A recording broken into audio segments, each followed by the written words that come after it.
Hey everybody, welcome to a special episode of the Hawkins Hellfire Collective. We're calling this a Minisode. Yes. Where we're going to talk about a comic that we didn't get to between the seasons that takes place before season 2.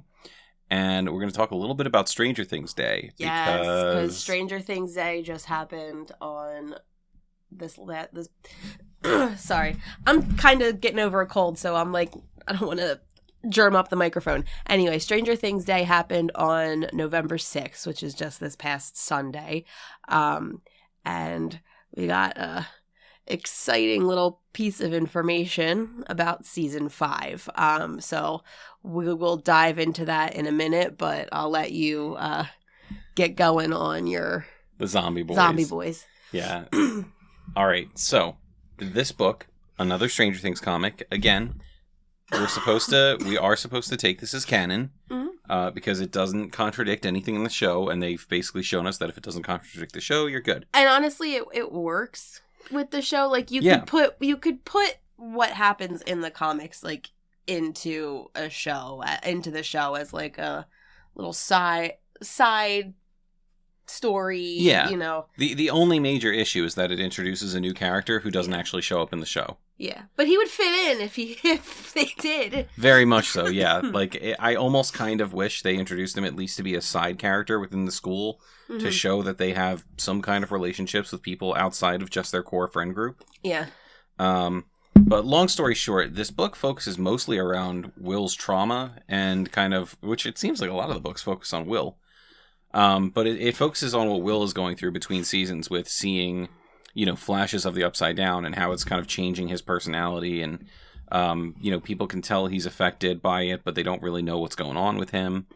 And a new character is introduced, Joey Kim, this kid who shows up with a Super 8 camera and wants to make a movie about Zombie Boy.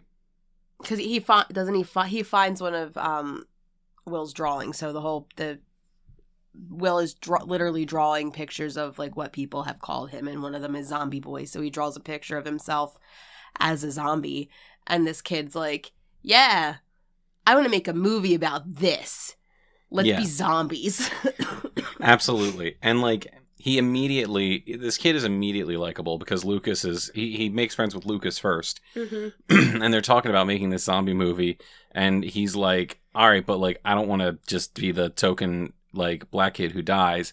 And he's like, "No, you're going to be the hero." And he's like, "But the hero dies last in every zombie movie." He's like, "That's what we're going to do differently. We're not going to feed the cliche. Yeah. You're going to make it out of this movie." And just during that one little interaction, I was like, "All right, yeah, I like this kid. He's cool.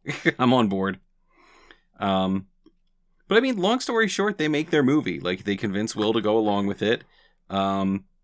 Mike, Will, and Dustin all get to be zombies in the movie. And Will, while they're filming, has a flash to the Upside Down that causes him to scream, really scream. And the director, Joey, he's like, "Oh man, that was great." And everyone else is like, "No, something's wrong with Will. He was not acting. No, he's not doing okay." And it ends on a very hopeful note of, maybe things are going to get better. I've got my friends with me. Things will be okay. And of course, if you've watched season 2, things do not get better. No.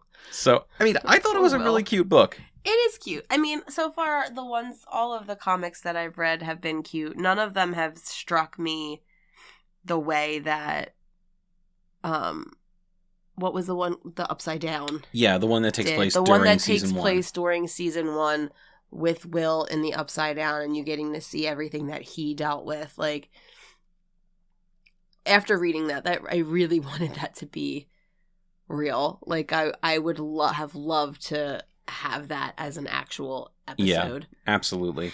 A lot of the comics, it seems are very good insulated stories that understand the characters enough to give you a story with the characters, and that's kind of all they need to be. Yeah, they feel like they were written by the writers of the show. Yeah. I think the only ones that really have any kind of bearing on the story as a whole would be the one that we mentioned earlier about Will in season 1. Some of the stories in the Dungeons and Dragons book, because it takes place between every season of the show, and it actually does work well within the confines of the show itself. And the Science Camp book. Yeah. because that does tell you the story of Dustin and... Why can't... what is her name? Susie? Yes. Susie, yeah. Like, I blanked. I'm sorry. That's okay. 'Cause Dusty Buns is mine. It's true. He's yours. He's your Dusty Bun. But yeah, I mean, that's really all I wanted to say about this comic. It's very good. For $10, it's absolutely worth it. I have yet to read a Stranger Things comic I did not like. There is one about the bullies that I didn't like, but it's because I don't like the character, and it's a good book. I have yet to read it. I don't know that I'm going to read it. Yeah. Not going to get into that right now. I think right now what we want to do is talk about Stranger Things Day. Dive into Stranger Things Day. So I'm gonna let you talk about what happened, and I'll come in with my theory. Okay. Oh, it's so good. It's such a good theory too. So Stranger Things Day, it happened. It's November 6th every year because that's the day that Will went missing. So every year they kind of give, like, Netflix and the writers and stuff try to give you like little pieces of information for like the next season and stuff. Like, I think they talked about, like, there was like a cell phone game that's available now. Like, you can get the Stranger Things characters as like your Netflix profile, images, all that.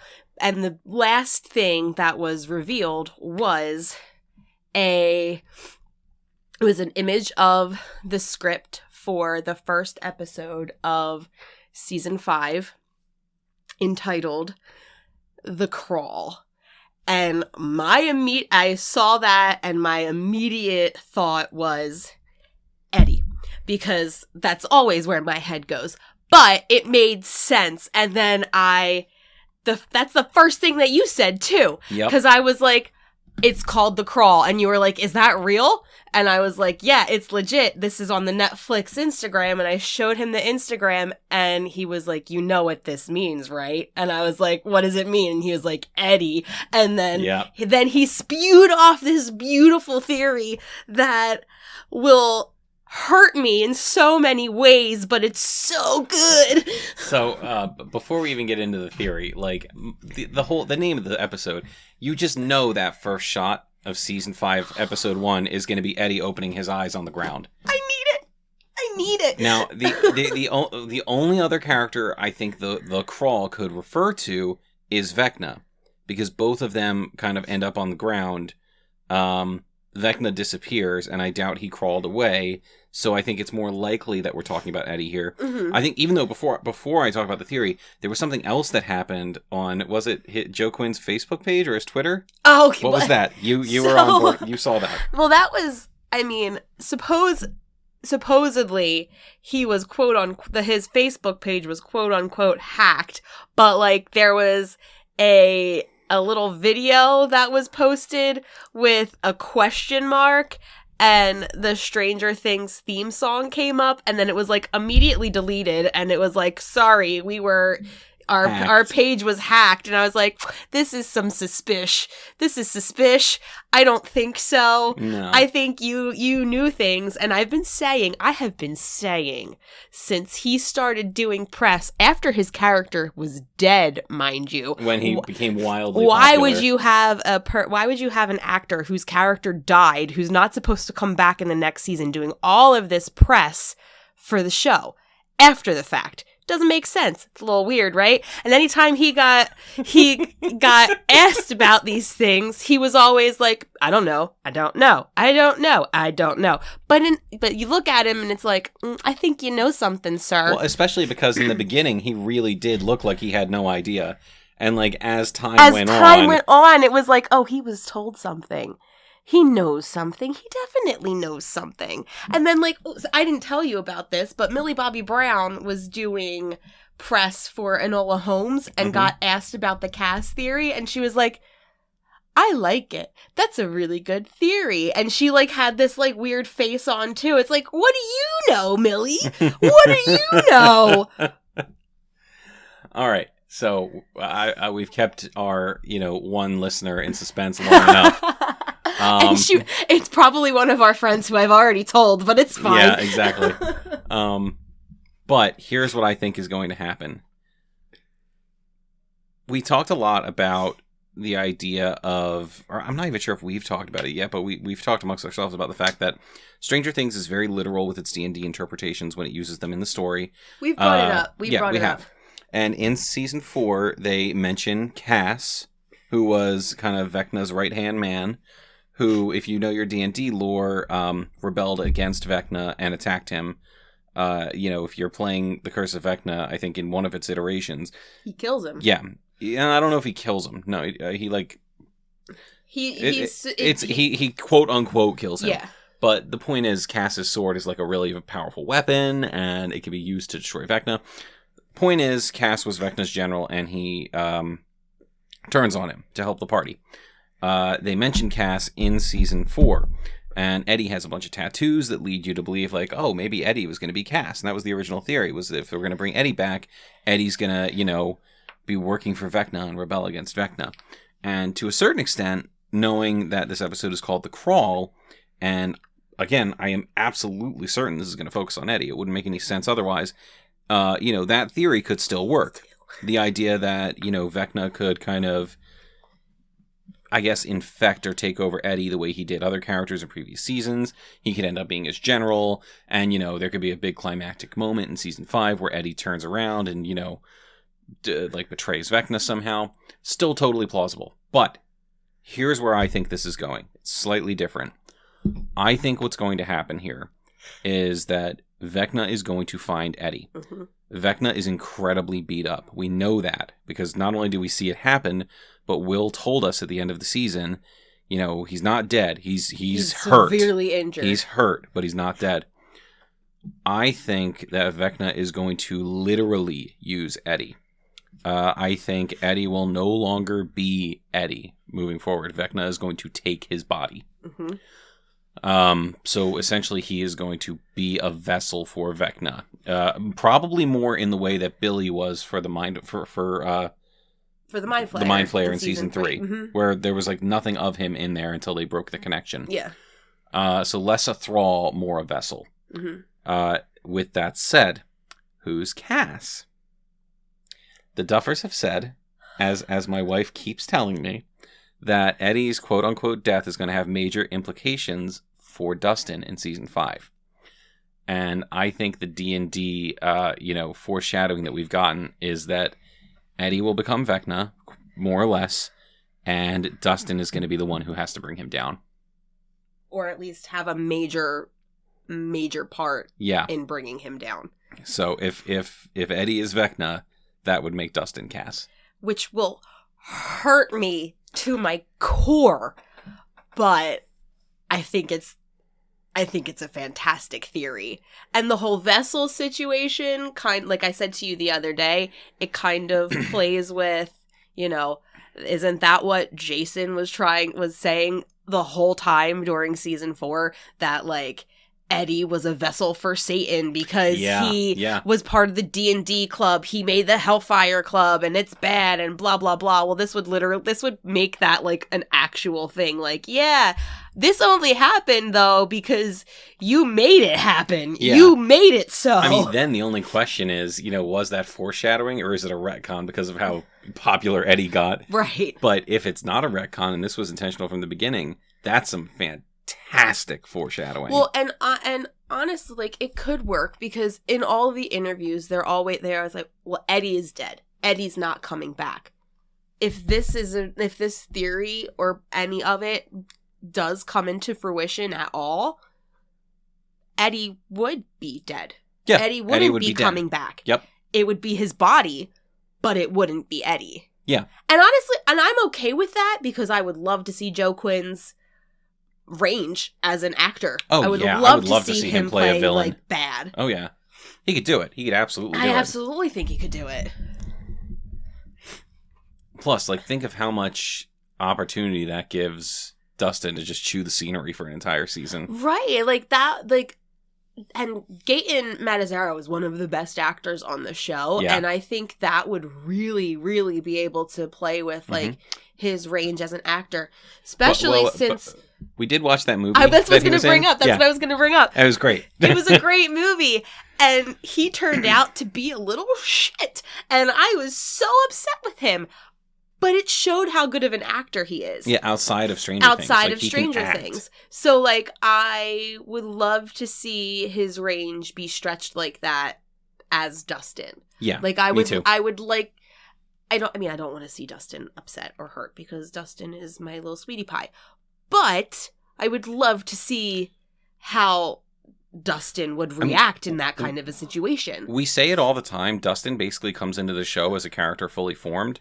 Mm-hmm. Like, the only real change we see in Dustin is probably the end of season 2 when he, like, you know, accepts that Max doesn't like him and, you know, Steve's teaching him to be, you know, little mini Steve. Yeah. But even that, you know, he never really stops being himself. There's nowhere for Dustin to go in terms of development until now. Yeah. So now we have the ability to develop this character further, who kind of came into the show fully formed. Yeah. There is another piece to this theory that you came up with.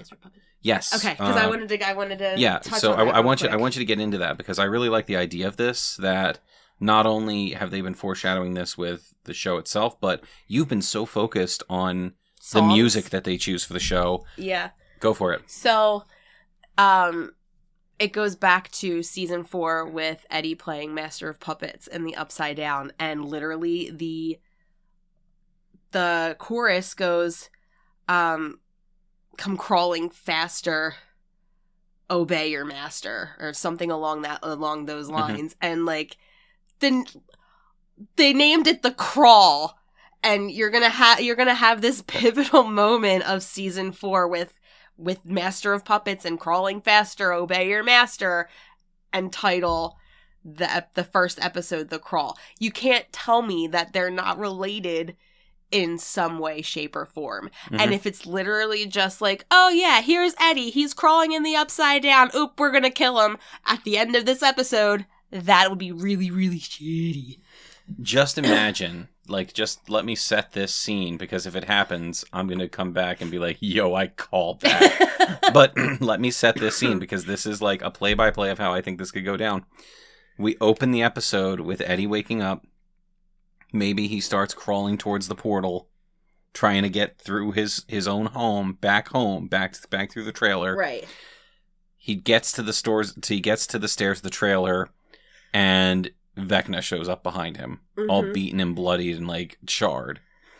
Vecna holds out his hand or does something to that effect, and the mind flayer, the fog of the wind of the mind flayer comes out of Vecna and into Eddie the exact same way we saw it swarm around Will in season 2.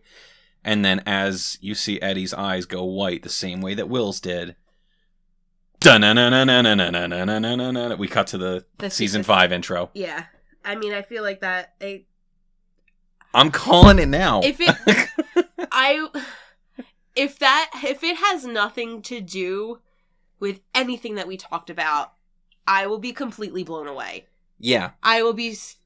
It would also be the meanest bait and switch they could possibly pull. Oh, but they would so do it. I don't know. They would be dicks about it. I don't know. The Duffers like to please their audience. They really do. They do. Because, I mean, and a lot of people I've seen, because I've been heavily involved in the TikTok of late. And, like, I've seen people, like, you know, okay, well, Hopper died in season 3, and he had a very sad, emotional, you know, death. He had a letter, an emotional letter written essentially saying goodbye to 11, and boop, he's back in season 4. We all knew he was gonna be. We all knew he was, but still, like even if you watch to the end of, wasn't it at the end of the credits of that season? Like, they did say something about the American. The American. Yeah, it's a Russian guy going, "Oh, not the American." It's like, oh yeah, Hopper's live. But like, I'm sorry. If Papa can survive off camera an off-camera Demogorgon attack, then Eddie can survive a few little Demobat nibbles. I'm sorry. He can survive it. Because nibbles, right? You said nibbles? I did say nibbles. Okay, good. He just got some little nips. He lost a nip, but he got some little nips. Okay. He actually no, because okay, that's true. There was did I show you these pictures? There were so many prosthetics used for Eddie's quote unquote death scene that were completely cut. You never saw them. Yeah. You never saw them. And one of them was literally like his nipple was torn completely off. I wonder why we never saw them unless they still needed those prosthetics for more scenes. For Vecna. He wasn't allowed to keep his wig. No. And that was specially made for him, like specially made to fit his head. I don't think that has anything to do with what I'm saying. But no, yeah. But I'm just like in regards to like the makeup and stuff. Oh, like he wasn't totally. Like he asked to keep it, and they told him no. Why do you need an Eddie wig lying around if you're not going to use him again? Mm-hmm. You know, for what purpose are you going to walk around wearing the Eddie wig? Maybe I would. I mean, I would too. The badass wig, but like. I don't work for Stranger Things. Well, we should. We should. We should work for Stranger Things. All right. So that is kind of our take on the news from Stranger Things Day and our theory moving forward. Yes. I doubt we're going to learn anything new in the next few months that would, either disprove or help us prove this theory. Probably not. They haven't even started filming yet. Exactly. Like, this is where we sit on this. This is what we think is going to happen.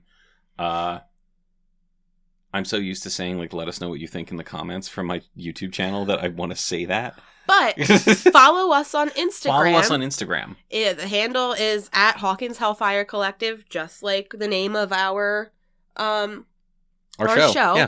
Follow us on Instagram. Let us know. DM we will make us. A post about the theory. Yeah, we'll post about this episode. We'll post about theories. I post pretty regularly. So, like, if you hit us up, Yeah, we'd be happy to interact with anybody out there listening. Seriously. Absolutely. And thank you for joining us for this mini-sode of the Hawkins Hellfire Collective. I'm Devin Grubb. I'm Zach Grubb. Dusty Buns.